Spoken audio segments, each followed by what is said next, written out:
I'm ready.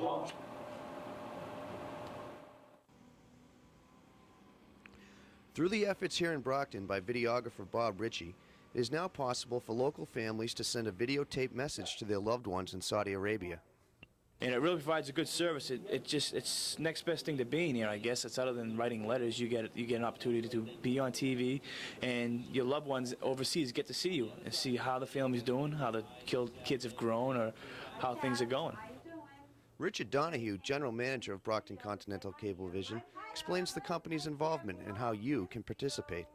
Continental saw Operation Cablegram as a real opportunity to do something for our forces in the Mideast. And as a cable company, it's sometimes very difficult to find something to do of community interest that would relate to an operation like Operation Desert Shield.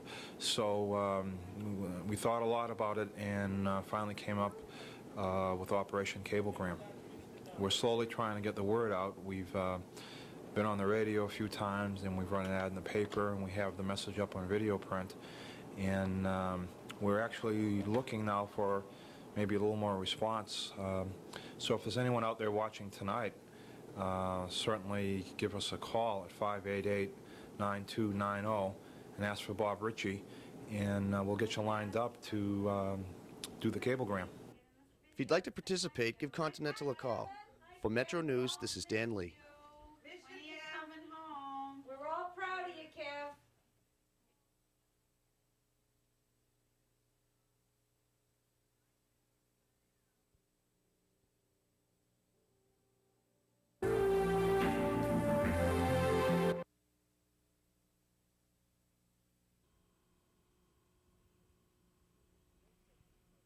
Today's segment is about two different people with two different stories. The first story is about a man who started taking pictures at the age of 18 right out of high school. He started at the Enterprise as a reporter covering beats and worked his photography into the job. And then he served overseas in Sri Lanka, Kunming, and Shanghai in charge of a photographic unit. He went back to the Enterprise as an assistant city editor, and in 1970 took a leave of absence to begin a commercial business in photography. He still does freelance work for the Enterprise and the Globe, and he's had 2 photographs published in Life magazine. But his commercial business is his mainstay, working with schools, lawyers, real estate agencies, hospitals, and colleges. This keeps him quite active. This is a very interesting photograph. Well, it's interesting because the dog is looking at this cat. This isn't a live cat, that's a picture of a cat. And you'd think that the dog was interested, but unfortunately, this dog was not interested, so we had to put a little meat behind the picture of the cat, and that caused the dog to have her ears up and look in this way. This is the first camera that my father bought for me, and it was known as a box camera, consisted of a box in which you place the film, roll film, in the back, and then to take the picture, all you did was do this. There was only one speed and one distance. It was a fixed focus. Then, of course, afterwards, we went on, as we progressed in photography, we went on to the 4x5 speed graphic with which we took most of the Rocky pictures. They were cumbersome, and in order to take a number of pictures at a time, it was almost impossible to get action sequence, because you pull out the slide, the film is located in here, you snap the picture like that, and then you have to put the slide in again, and you turn the holder around and take the picture again. During all that time, any action in between could be missed. Of course, now things are a little different because the cameras we use, this is a Minolta, which we use and which is more or less automatic. I can set the focus and get a fine picture of Curtis there, if I took it. And at the same time, you can also use a motor drive and take pictures at this speed just as fast as that. And that means that you can get any action, whether it's boxing or football, and you can capture each phase of it. Of course, the tendency today is, among many photographers, to shoot without regard to exactly arranging a picture. They take it in sequence and try to pick the best frame from among those because they don't care if they waste film. In other cases, where, say in boxing, you had to pick each spot and you had to take that one shot. And if you missed, you didn't get it. So you have to more or less gauge what you're doing in such a way that you can get an actual complete picture of the moment of greatest action. And that was the challenge. That's why some of us who took pictures years ago are more discriminating when we use this type of camera. Instead of going 1, 2, 3, 4, 5, 6 in that way, we take one and try to have the next one taken in to the point of greatest impact. Stanley Bowman takes his tremendous technical knowledge as commonplace, just what it takes to get the job done. But you know that it's more than a job to him. The love of this art form that developed through the mastering of the craft was developed by many years of hard-won patient practice where the end result is a product of doing it over and over again. He suggests that you don't have to start out with expensive equipment, that you should just take pictures, study them, and read as much as you can about photography. I'd like to know what got you started in photography and what kept you going. Well, when I was a kid, my father bought me a box camera, a small type camera, and I became interested in it as a hobby, and from that time on it just advanced because photography is so fascinating. Today it's better than ever because there are so many facets of it. It's so specialized. The new cameras, you can do almost anything with it. It's remarkable, and I certainly recommend it to anyone that's interested. But just don't stop at taking snapshots at home. They should try to find out as much as they can about photography and make it a real hobby with them, not just an ordinary hobby, but a real hobby, because there's so many things can be done with it today. If you have a chance to visit Stanley's studio, you may see a list of names that shows who's worked for him. And as he reads the names, you might notice that besides his meticulous attention to detail, he shows a fatherly pride and knowledge of who they were and where they are now, willingly sharing the glory. I've had a number of young people who worked with me, one of whom was Joe Marcus, who is still with me, although he started at the age of, I think, 15 and is now quite a bit older because it's 30 years later.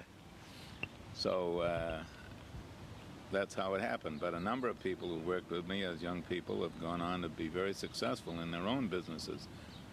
Some of them are lawyers, some of them are teachers, and some of them are in business for themselves. None of them are in photography. Maybe that's a sign they didn't like it. But we didn't hire them as photographers. We hired them to work in the darkroom and for general utility work around the darkroom, and it was really helpful because it freed us for being able to take pictures. Throughout the interviews, Stanley continually downplayed his talents, willing to cooperate because of his nature to share any knowledge. I asked Stanley what kept him excited about photography. In the first place, you meet a lot of people. You go to all kinds of events, different events. You're always continually upgrading your interest in the world, and you don't become stale. You become alive, and you become with it. You become young. And this youthful attitude he willingly expresses with optimism towards the future. The field in the future has great opportunities for anyone who is interested in photography as a hobby or as a career. And even with video where you can, and in fact, it's going to come that you can take a picture with this kind of a camera and take the film or the film or the picture out of the camera and hand it to somebody. They do that now with Polaroid, of course, but it's going to be on video too. And these cameras, which are mechanical, may someday become, and using film and chemicals, may someday be all electronic, such as your videos, so that you can take the picture without even developing it, and you have it immediately. And of course, there are all kinds of opportunities being explored on these trips to the satellites, and the trips out of the Earth are developing new methods, and you don't know what the possibilities are. It's going to be tremendous.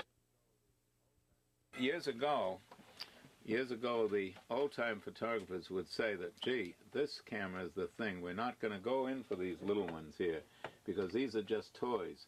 And for a long time, many of the old-time photographers would not give this up because they felt that that was the camera for the present at the time and for the future.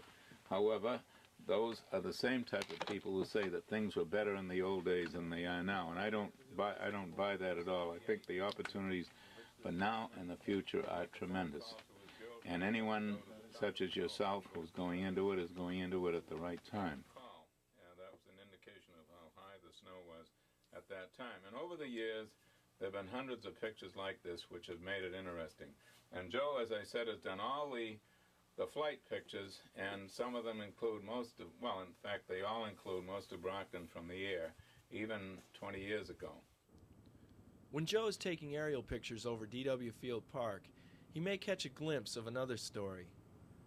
Rob Keith is a volunteer at Mainspring House, and he loves to spend time with the homeless, doing whatever is needed. He believes that no one wants to be homeless, and that by giving, he receives the greatest gift, a good feeling about himself. You know, I'm interested in why you would volunteer. I mean, you're not getting paid for this. What do I get out of it? Yeah, well, why do you do it? I mean... Well, I'm a single man. I live by myself. I have a lot of nieces and nephews, but they're not close by. I love them dearly, but who can resist this? I mean, look at this guy. It's fulfilling. It really is. I love kids, and I seem to relate well to them. Coming here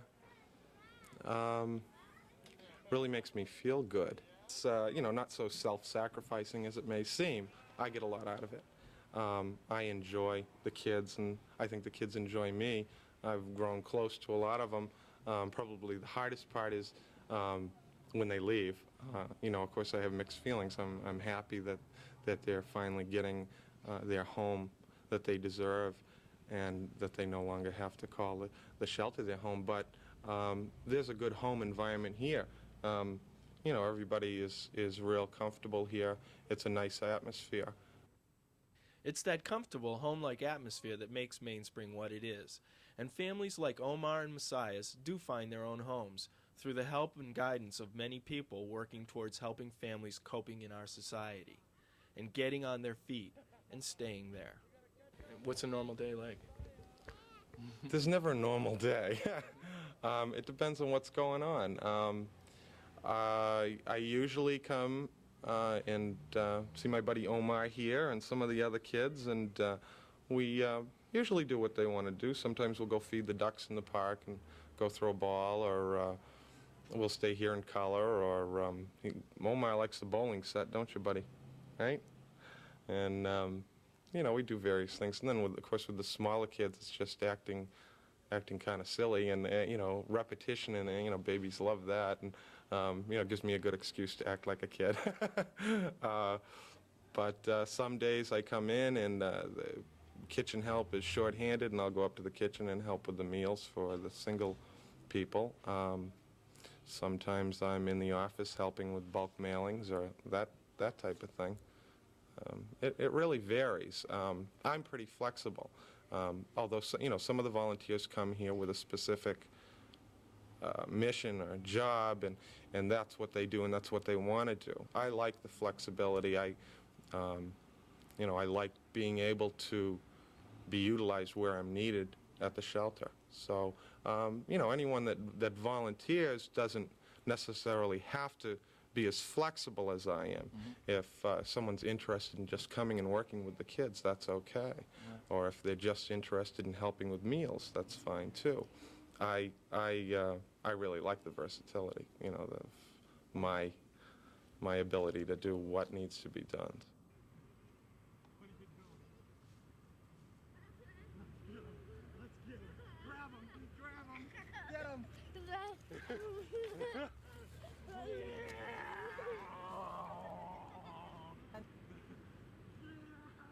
Omar, can you tell me a little bit about what it feels like when Rob comes here every week? What does it make you feel like knowing Rob's going to come?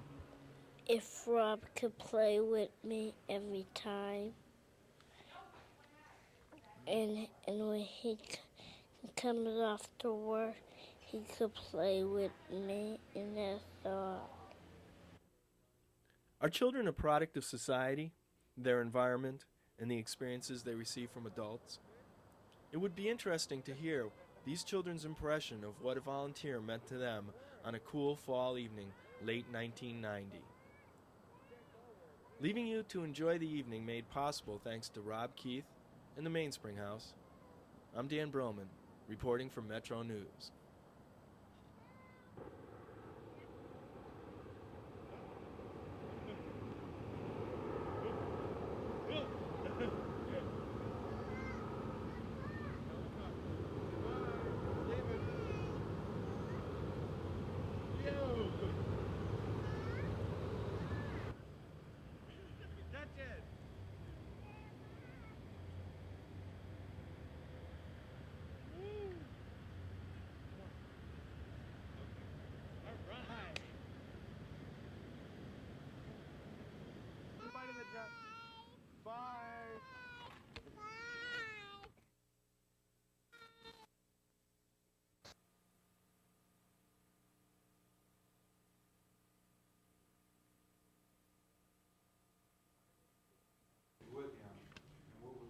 Modern educators are taught that making their lessons relative to their students' needs is an important part of curriculum planning.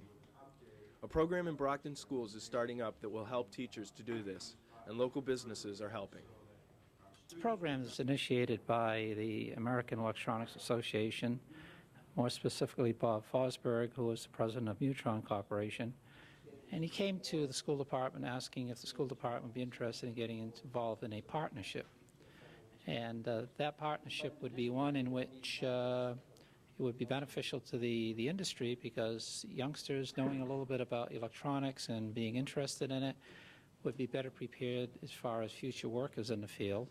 Second of all, it would be a benefit to the youngsters in the school system, because it would start to initiate and cultivate some good habits and good understandings, insights of science and math, and know the relevancy of what they're learning in school and how it will apply in the world of work. Now, this will also apply economically. I mean, he was talking about jobs for students and teachers and helping to stimulate the economy in this area. Yeah, I think it really shows the fact that we're talking about here a commitment to education, and I firmly feel that schools certainly have their role to do, and they do what they have to do. But I think when you've got the private sector saying, look, we'd like to work with you cooperatively in terms of what we can do also to assist you and prepare a better student. Now you've got the schools and also the private sector working together. And the two of them really is a formidable force that will help kids.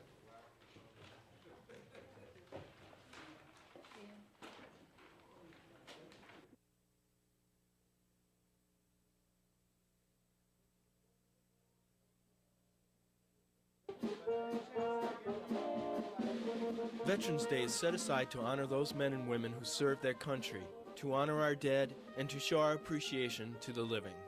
There are many ceremonies and parades across this country on Veterans Day. But what about the men who gave so much for their country and are unable to attend? Some people thought about that and brought Veterans Day to them.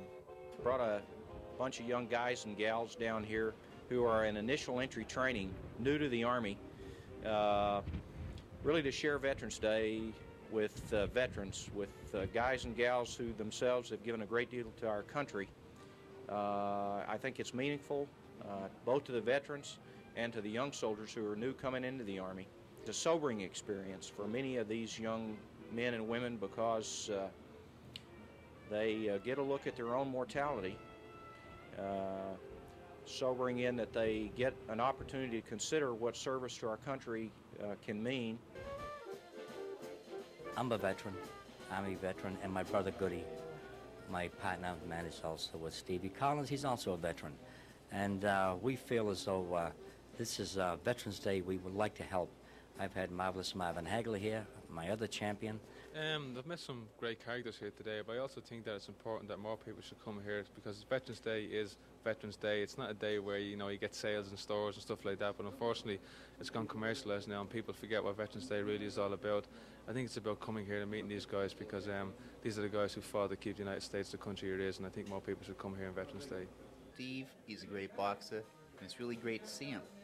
You know, we've had a lot of people come, but it always feels good when these people take the time out of their own busy schedule to come visit the guys at the hospital. You know, we really enjoy it.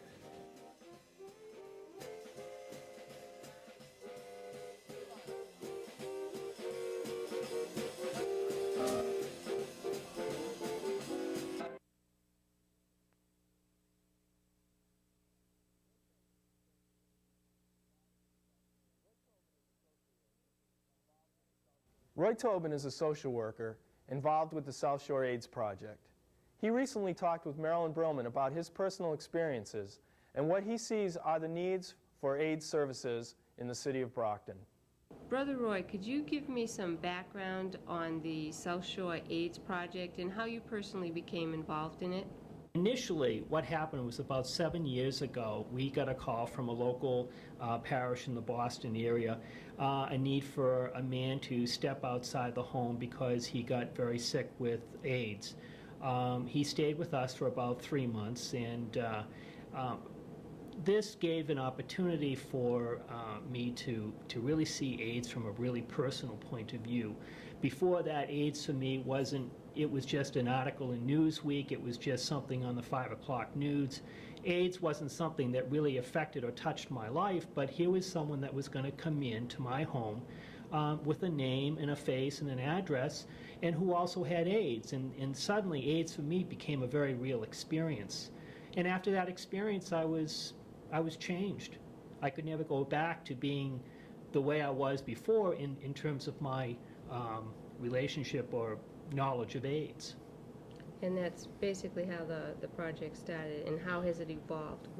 Well, it started because Chaplain Sarah Duffield and I from Jordan Hospital got hooked up together, and we decided to form a local AIDS organization in the South Shore area, which there wasn't any at that time. This was back in '88, and the rest is kind of history. And what kind of services do you provide? We provide basically individual services depending upon what the person needs. If the person needs to find a doctor, we try to find them a doctor. If they need legal services, we try to provide a lawyer. If the person needs some kind of social or buddy program, we try to find an individual that can provide those services. If someone needs someone to go food shopping or take them out for a ride to a doctor's appointment, we'll do that. Could you tell me what are some of the particular needs from your own personal experiences that you feel Brockton is lacking, or what we need for medical and for psychological counseling for patients with AIDS? Well, Brockton needs an AIDS clinic. I was assigned to a man for about 4 months in the greater Brockton area, and he basically had a doctor up in the Boston area. But as he began to get sick, he couldn't travel up to the Boston area anymore, so in effect he ended up by not having a doctor. And so we found him a doctor. Now, there are no doctors in Brockton itself that are specialists in this field, and that's something that we really need. That's correct. If there was an AIDS clinic in Brockton, my buddy could have taken advantage of that, but there wasn't.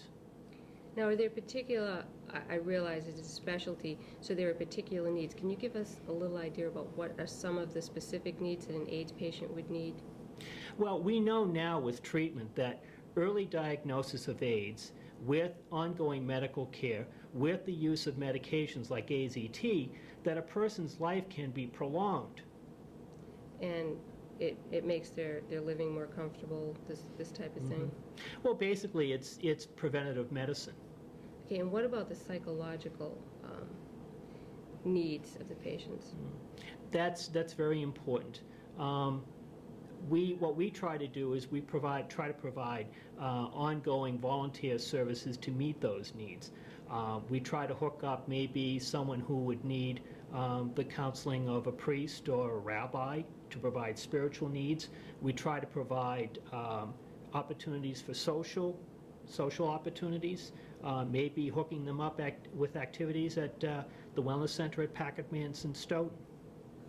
Do you have any feelings on why it has been difficult in setting up a clinic in the city of Brockton? Well, I really don't know as to why that hasn't happened, but I do know that AIDS is a political issue. AIDS is a medical issue. AIDS is a religious issue. AIDS is an education issue. It's an economic issue. And there's not one particular aspect of society that has not been touched by this AIDS virus. Why we don't have a clinic, an AIDS clinic in Brockton, exactly, I don't know why. But I can only speak from personal experiences that I think Brockton needs an AIDS clinic.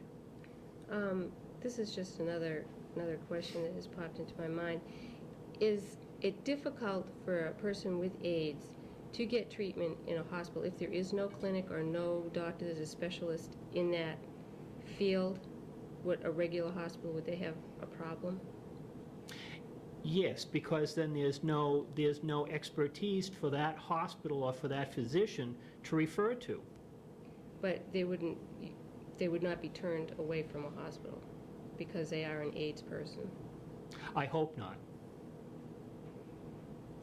Okay, is there anything that you feel from the dealings that you've had in the last 7 years that would be beneficial for people with AIDS to help them come out or find the help that they need? Well, I see basically a situation in Boston where there are all kinds of medical service and social services available, and basically down in the Brockton area, I don't see those same services. So why is there such a discrepancy here between what I call the haves versus the have-nots? And I think the city of Brockton falls into the category of being a have-not. Does this, and I don't know where funding comes from. Where, per se, does the funding in Boston come from? Would it be the same type of thing? Is there state funding for this type of thing, or is it on a local level, or is it donation? I think basically it's a combination. This is why AIDS is also a political issue, and AIDS is also an economic issue. And AIDS is everyone's responsibility, and that includes the medical profession, the people in the political area, in order to make services available in Brockton that should be in place. The same services that are available in Boston should also be available in the city of Brockton. If people wanted to contact someone, is there a do you have an office, and is there a number where they can call?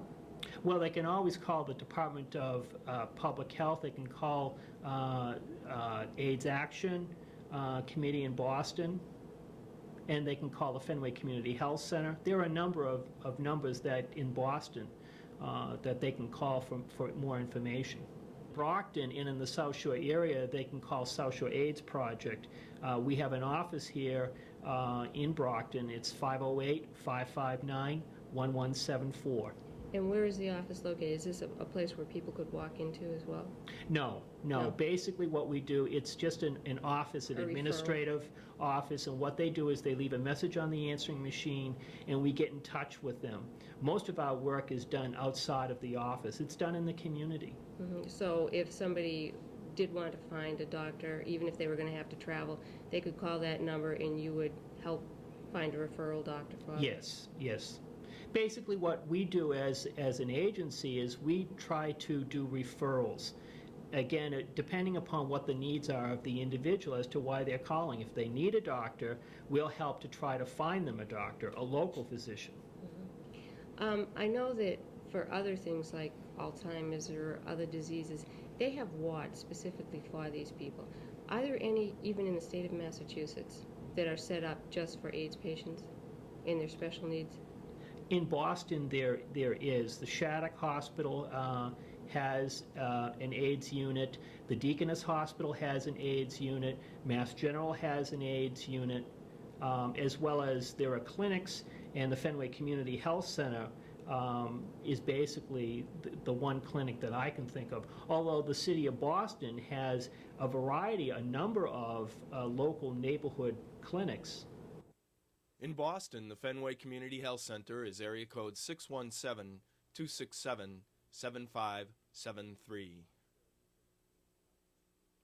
In Roxbury, the Dimmock Community Health Center is area code 617-442-8803, and the Comprehensive Community Health Center is area code 617-442-7400. In Dorchester, the Uppins Corner Health Center is area code 617-287-8004, and the Little House Health Center is area code 617-282-3700. Tie in the issue of AIDS in a personal way with my buddy who died of AIDS a year ago, and if there was a clinic in Brockton, he might still be alive today because of there would have been services available in Brockton. There would have been an AIDS clinic. And we know that early intervention, early diagnosis, early intervention with the use of medicines like AZT can prolong someone's life. And it may be if my buddy had had those services available, maybe my buddy might still be alive today. Last week we interviewed Rob Keith, a volunteer at Mainspring House. We received some requests to find out more about him as a person. We also interviewed Omar and Messiah's mother, the boys that Rob spends so much time with.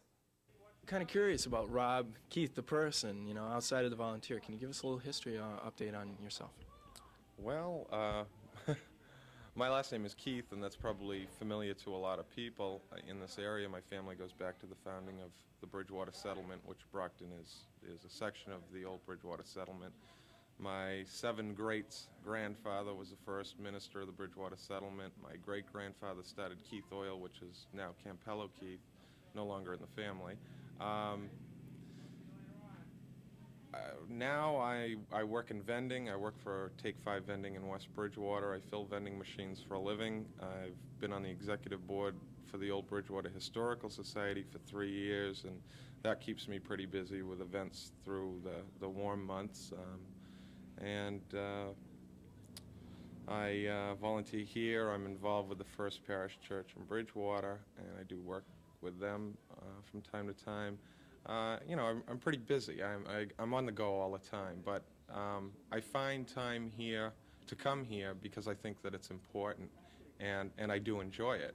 And it's not that difficult to take an hour or 2 or 3 out of your week to do something that's fulfilling and rewarding and important, and it's a job that needs to be done. Unfortunately, I don't think enough people realize that they're capable of coming here and doing good.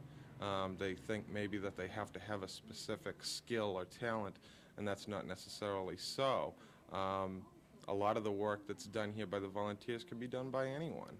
And unfortunately, there aren't enough volunteers, and you find that there's a small number of volunteers trying to fill a large void, and then the burnout rate is high. People tend to get to the point where they just can't do it anymore because they're trying to do so much.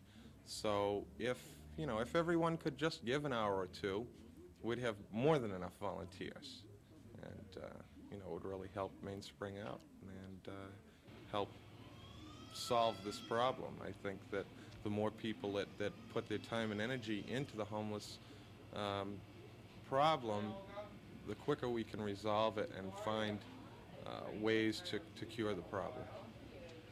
Pat, can you tell me a little bit about what it's meant to have a volunteer like Rob come down and spend some time with the boys? It means a lot because, while I'm here, day in and day out, the break, on Thursday by Rob coming, it's a lot because they go out, they play. It gives me at least an hour break. I could just sit down, get my mind together, and really sit down and think. And it's not mummy, I want this, mommy, this, and mommy, that. It's really good. Do you think there's a lot of volunteers, or, is it unusual to have someone as consistently come down and spend the amount of time that Rob does? It's unusual, but there are some that do come, but Rob is about the only person that I know that really come on a certain day and spend that amount of time with the children. I know the boys mean a lot to you, and you feel very comfortable with Rob taking them out and spending time and you know, kind of teaching them. I noticed you taught them a little bit about the nature that was down in the park. Can you tell me a little bit about how you feel with Rob, you know, being comfortable with that? I am a lot comfortable with Rob. There's not many people that I let come into my children's life because it's really me that they have, and I'm really kind of skeptical. But Rob, I'm comfortable with him. I don't mind him taking them out to the park for an hour because I know he's a responsible person. And the children, especially Omar, he's the oldest, he loves Rob. Everything is Rob this, Rob that. You know, Rob, when he heard that we were leaving, gave Omar his sunglasses, and I thought that was a really nice gesture he made. So, you know, that alone, you know, it really helps me. Volunteers are the unsung heroes behind the scenes that do a lot of work to make these productions happen. You may have heard the voice or seen the face of my wife Marilyn, who's helped me out a lot on my segments. And there are a lot of other volunteers at the BCCT and Continental Cablevision that I'd like to thank. For Metro News, I'm Dan Brielman.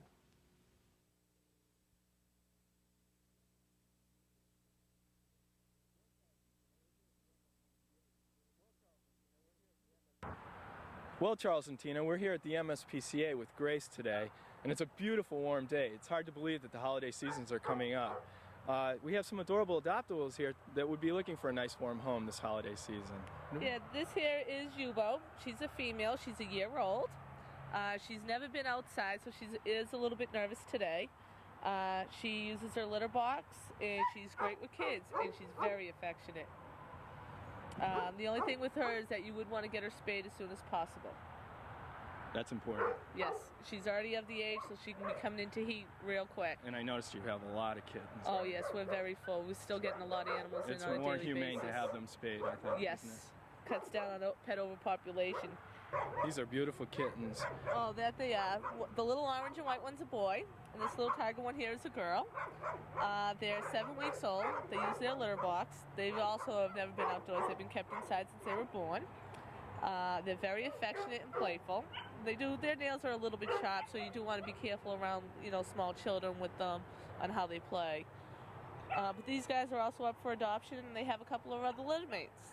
Grace, I was wondering if somebody wanted to get involved with working with animals at the MSPCA, would it be hard to do? No, all they need to do is contact our Humane Education headquarters up in Boston. There is a course that they would like people to attend before actually starting to work right with the animals. Another thing that I like to mention is also, like you said, the holidays are coming soon, and it's really not a good idea to give an animal as a pet as a gift, because a lot of times they end up at shelters because they're unwanted gifts. Okay, if somebody's real serious about getting an animal, how would they get in contact with you? They can come down to the MSPCA 226 Pearl Street. Number is also 586-2053, and we're open 10 to 4 Tuesday through Saturday. And we do have an application that they would need to fill out before handling any of our animals. And don't forget, these guys are looking for a nice warm home this holiday season. Back to you, Tina and Charles.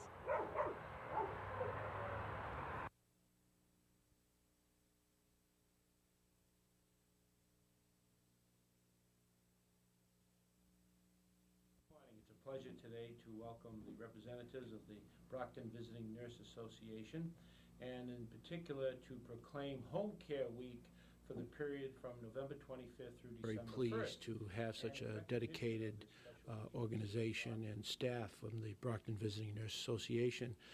The fact that they are there reaching out, in a sense, to our community, not only in Brockton but in the surrounding towns as well, and providing the essential health care services is so important, and we're very grateful and we appreciate all that they do.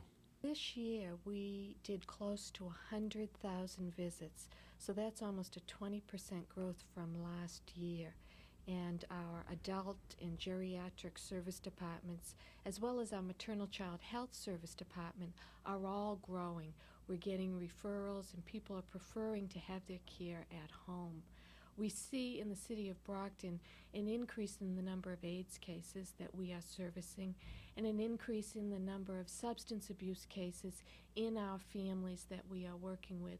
So those are two problems that we work with every day. We have a staff of almost 200 people that go out and service people in their homes. We see a variety of cases. We see mothers with infants who have a medical diagnosis, and we also see mothers who are young teenage moms who need a lot of education and support. Our department also has parent aid services, who are home health aides, that work with these mothers and the families to provide support and education and role modeling.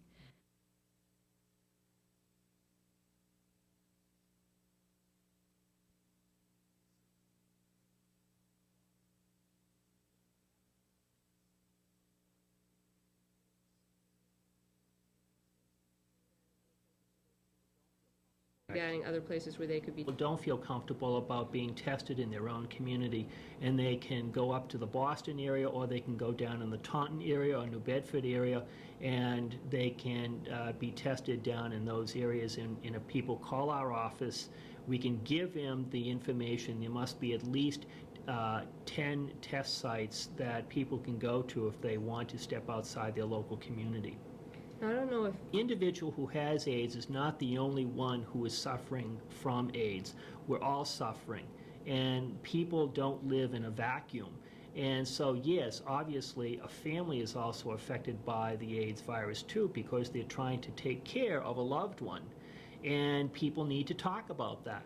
There are all kinds of stresses involved here, economic, political, etc., and people need to talk about it.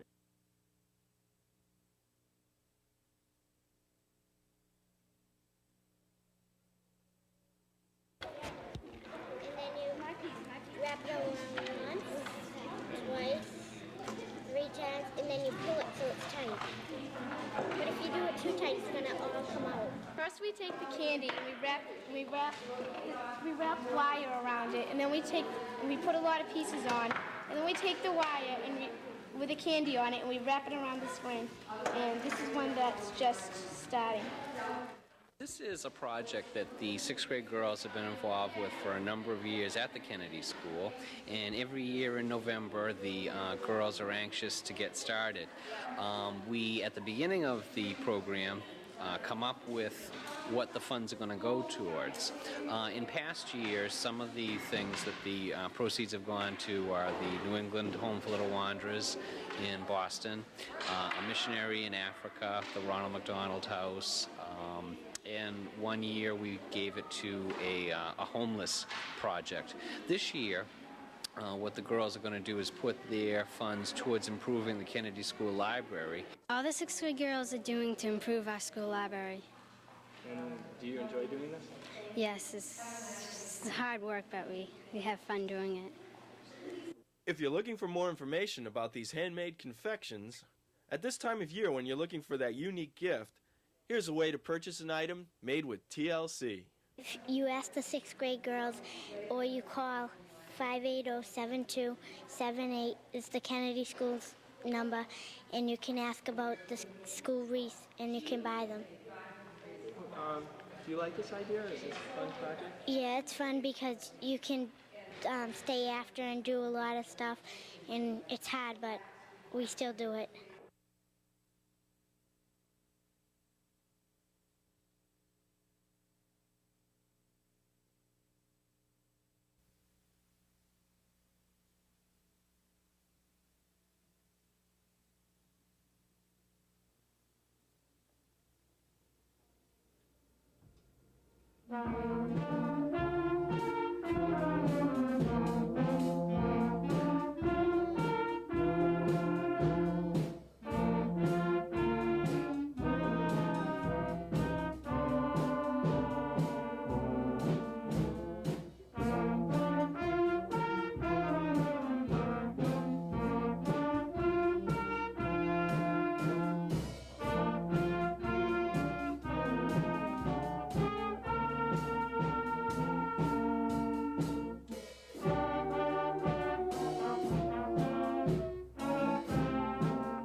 Due to an industrial accident, David Felton found mail to be a cheerful influence on his road to recovery.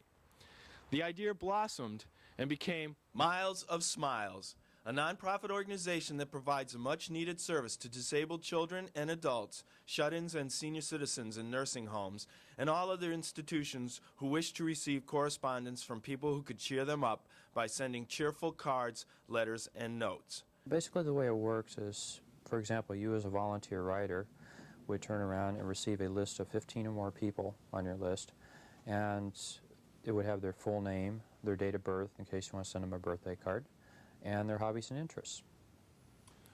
Okay, how did you get the idea for this? Well, the idea came about in a strange way.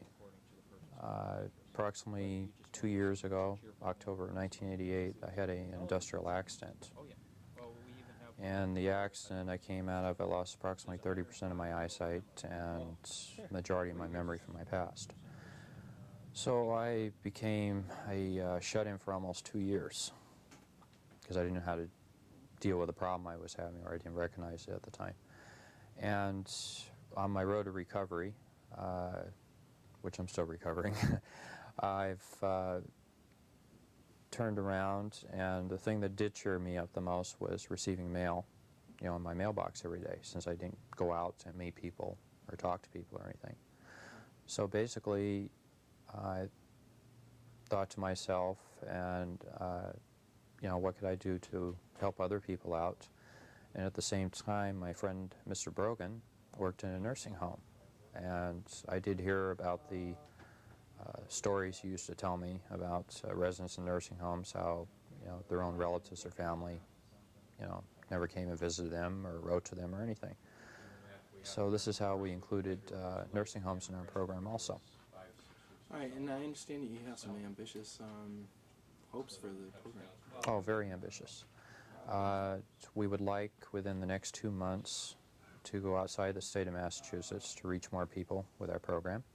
And within 5 years, our major goal is to become a worldwide organization. There are many needs to run this kind of program, like office supplies, copy machines, paper, postage stamps, envelopes. The cost of printing and advertising and making the brochures and letters to reach more people is very high. They advertise in newspapers and hope for TV and radio spots in the future.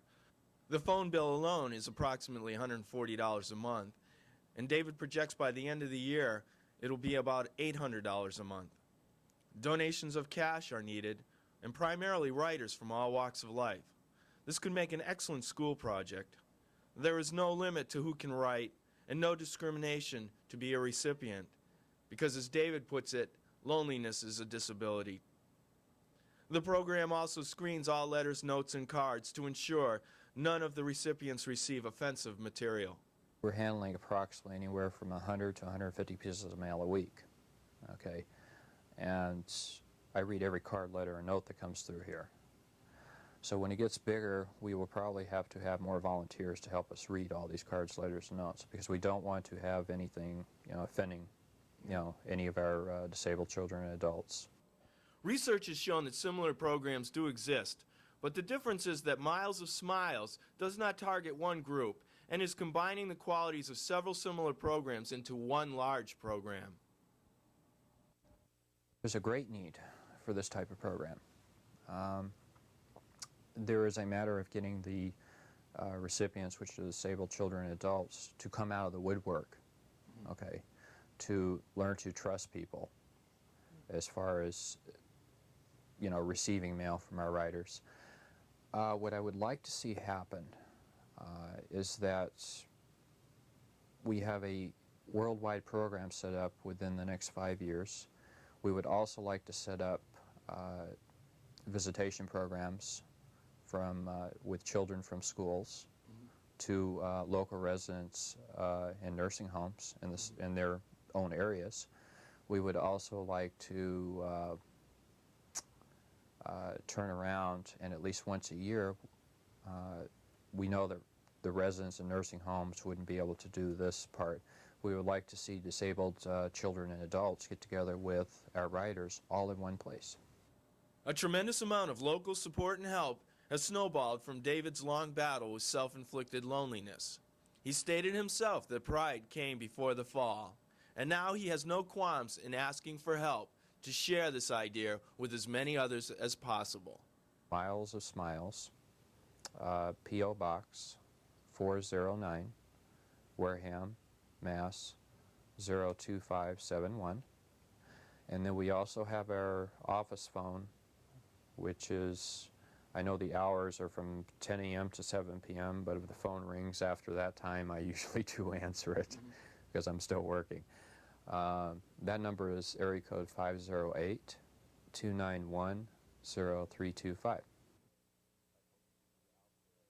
I hope the people out there, you know, more people would like to join our program. Okay, I know there's a lot of things happening out there in the world right now, and other people have their minds on other things. But if they could just spend a couple of minutes, that's all it takes, is of their time to sit down and just write a short letter, note, or card to a disabled child or an adult or a resident in a nursing home. It does not only help them, cheer them up for a day, it does help them psychologically, okay? And it's something that's very much needed. David says the only problem with the program is it seems too good to be true. So if you want to help someone who's battling loneliness, Miles of Smiles is P.O. Box 409, Wareham, Mass. 02571. The phone number is area code 508-291-0325. Give Dave a call and find out how you can spread some cheer. And add your own Miles of Smiles. Reporting for the Children's Monthly News Show, I'm Dan Brielman.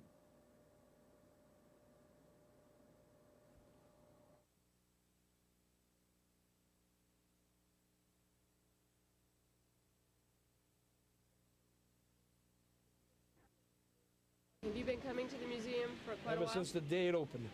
I've been a constant member of this place. And it's just a sad event now that they're shutting down the last day.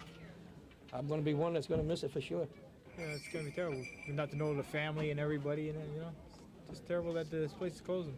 We hope you've had the opportunity to visit the A&D Toy Train Village in North Middleborough, because its closing will be a loss to all those who weren't able to see this wonderful creation. Hello there, how are you? We've been here several times before, and the kids have always enjoyed it. We try to make it an annual trip. And I hope they find some way to reopen it. I think it's a loss for anyone to miss part of the past. Being able to participate in things that went on when I was a child are all part of the things that kids in the future will lose if they don't have things around like this. Are you sad to see this museum gone? Well, I tell you the truth, this is the first time I came here. And of course, like the fellow outside, the guy that started this was telling everybody, he says, you know, if people come in every Sunday like this, he wouldn't be closing up. You know, but it's a funny thing when people hear about something like this closing up, how everybody will come along and crowd. Geez, I was surprised when I came along here and there were crowded lines right out to the street.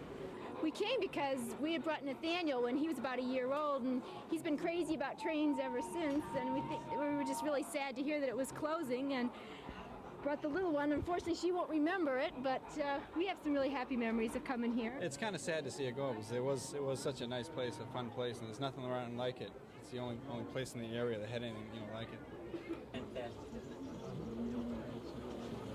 There he goes. I've been here several times. Let go. I have a There he is. Okay, we're going to make that one stop. Now get yours going. There was a lot put into it in the system. He tried his hardest. I still think he could keep going. He don't quit. We immediately fell in love with it, and we've been good friends ever since. And we know what he's been through with low attendance and whatever, especially the last couple of years. And we're just hoping that he won't have to give it all up. He won't have to take this collection apart anyway. It's probably the greatest collection in the world of toy trains. Adolf Arnold is one of the greatest men that I can remember working with him when we did our student video here, and he's absolutely generous with his time and with everything that he has, and I'm just going to miss him terribly. It's a dream of 30 years. It comes to an end, but I'm sorry the grown man cries, but I honestly feel that this was made by the people, by the volunteers. It was made for the people, children, adults, seniors, handicapped, which were our greatest joy when they came in. I was just told the nicest message of them all. My future buyer, whom I cannot identify, just told me when I was in tears, he said, don't look at it as a closing. Just look at it as the end of phase 1, because phase 2 will begin with your help. God bless him. Thank you. Good night.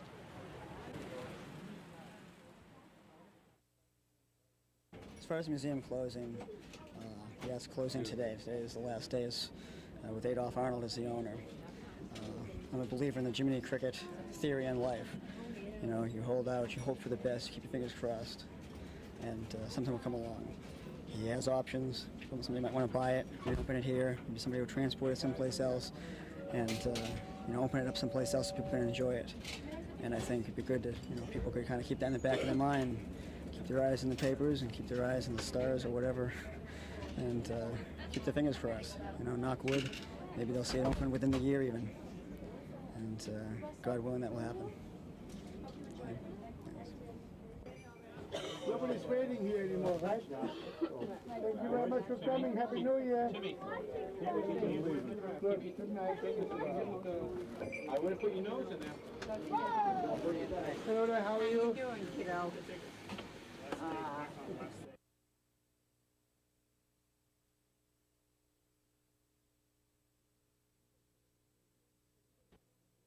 Have you been coming to the museum for quite a Ever while? since the day it opened. I've been a constant member of this place. And it's just a sad event now that they're shutting down the last day. I'm going to be one that's going to miss it for sure. Yeah, it's going to be terrible. Not to know the family and everybody, and it's just terrible that this place is closing. I'm going to miss the place. We hope you've had the opportunity to visit the A&D Toy Train Village in North Middleborough, because its closing will be a loss to all those who weren't able to see this wonderful creation. I think it's a loss for anyone to miss part of the past. Being able to participate in things that went on when I was a child are all part of the things that kids in the future will lose if they don't have things around like this. To tell you the truth, this is the first time I came here. And of course, like the fellow outside, the guy that started this was telling everybody, he says, if people come in every Sunday like this, he wouldn't be closing up. We're just really sad to hear that it was closing, and brought the little one. Unfortunately, she won't remember it, but we have some really happy memories of coming here. And It's kind of sad to see it go, because it was such a nice place, a fun place, and there's nothing around like it. It would be just awful to think that it would be broken up somehow or not here for other people to enjoy it. It's probably the greatest collection in the world of toy trains. I honestly feel that this was made by the people, by the volunteers. It was made for the people, children, adults, seniors, handicapped, which were our greatest joy when they came in. I was just told the nicest message of them all. My future buyer,